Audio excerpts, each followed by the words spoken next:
Meu nome é Tércio Souto Bacelar, eu sou um cirurgião, inicialmente geral, depois um cirurgião do aparelho digestivo.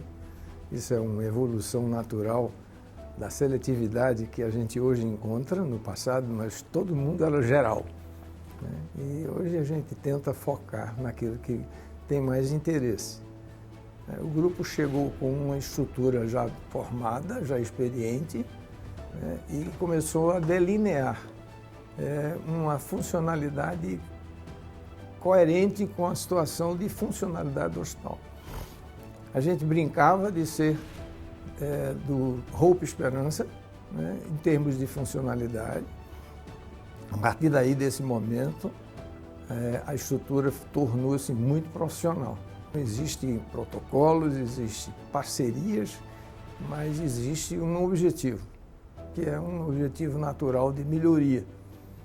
Então, por exemplo, a gente começou com o robô, a cirurgia robótica, quase ninguém tinha aqui, nós começamos o robô e montamos uma equipe de robótica muito boa. É uma cirurgia diferente do ponto de vista técnico, mas extremamente apropriada, principalmente na área da urologia. E isso melhorou muito.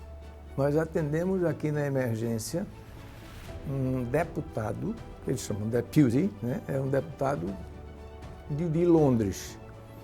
Esse rapaz estava numa comitiva, em visita da Assembleia daqui, e foi acometido por uma dor na barriga, uma dor abdominal. Foi um estardalhaço porque ele não falava português, né? E ele estava com uma obstrução do intestino. E nessa ocasião eu fui chamado, né? E eu passei 1 ano e 3 meses na Inglaterra em 1989. E eu sabia mais ou menos como lidar com a língua e com o passageiro da agonia, né? Mas era interessante porque quando a gente mandava botar um soro, ele perguntava o que era aquilo. Ou seja, ele estava se achando um país africano, sabe, sem nenhuma qualificação e, obviamente, morrendo de medo de ser tratado por quem ele não conhecia. E nós tentamos dissuadi-lo nesse sentido, e tem um coordenador de saúde do Conselho Britânico que, coincidentemente, tinha sido meu vizinho na infância. Isso dirimiu as resistências deste deputado. E nós terminamos por operá-lo, e ele realmente passou 1 semana aqui internado. Mas o que foi mais interessante é que tem um livro de ouro aqui no hospital, né? E ele fez questão de colocar algumas situações que ele passou e fez grandes elogios à estrutura do hospital naquela época. Filho de uma colega médica da gente foi assaltado e foi baleado. E veio para cá e passou maus momentos, mas também foi muito bem tratado e saiu. Então a gente nota que a estrutura montada, ela realmente correspondeu aos casos mais exigentes ou mais graves. Não é uma forma, eu diria, uma receita de bolo, né? Existem maleabilidades, mas a gente que sabe das coisas, entende, que vive o hospital, a gente induz as coisas que são absolutamente necessárias. E isso tem sido atendido sem nenhum problema, entende? Por exemplo, se você quer um instrumento específico, você faz uma solicitação e essa condição lhe é fornecida. Ou seja, é a responsabilidade de quem pode oferecer com a aceitabilidade expressiva de quem está aceitando as coisas, entende? Eu acho que não tem nenhum desequilíbrio entre o ceder e o solicitar.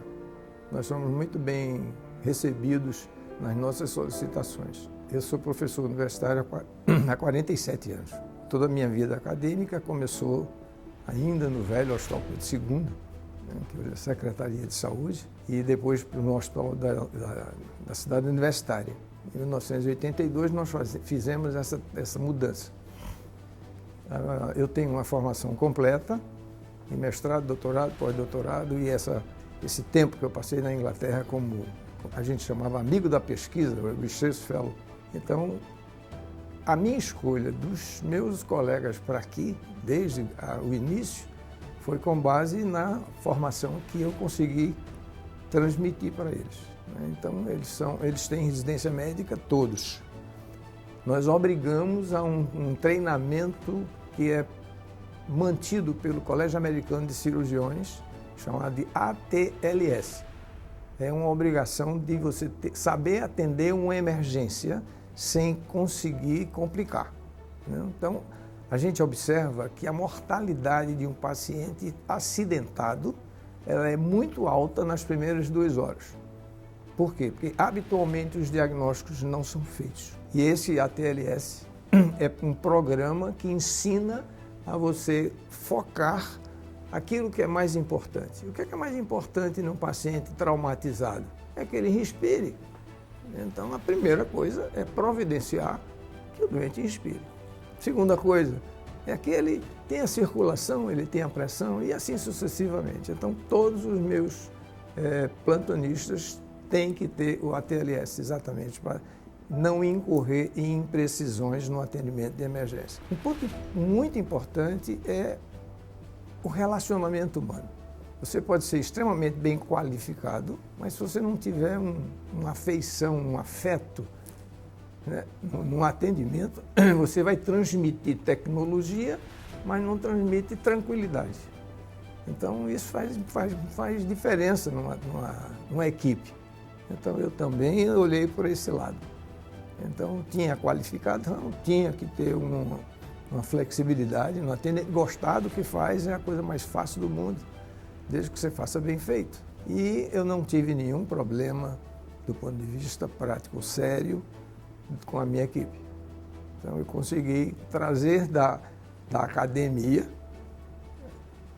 com a residência e a formação, pessoas que até hoje constituem o nosso grupo.